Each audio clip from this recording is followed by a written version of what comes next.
lot of organizations will ask us, why should I use all three of Hogan's assessments?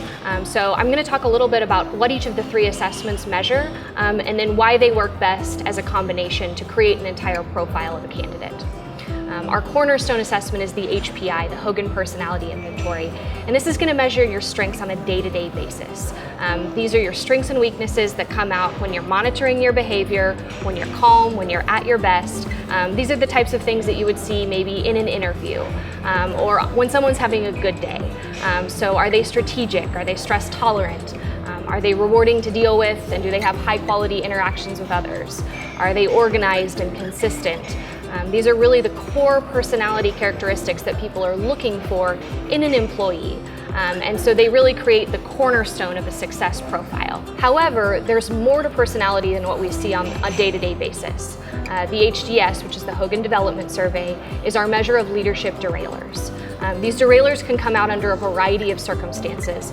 You can think of them as overused strengths that come out under stress and pressure, or even coping mechanisms for stress and pressure.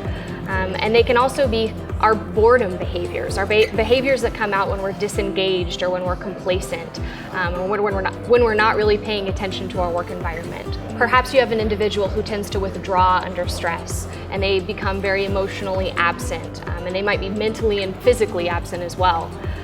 Perhaps you have an individual who, when they become bored, they start to act out, they start to test limits, they start to push boundaries.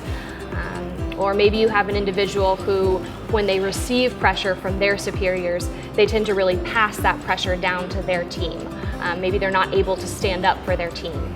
These are really, really important characteristics that complete the profile of this person's behavior under any circumstance. But then we know that there's one key element that we're missing, which is what makes them operate so well on a day-to-day basis, what makes them derail under stress and pressure, what makes them bored and disengaged. And this is really why you have to measure values.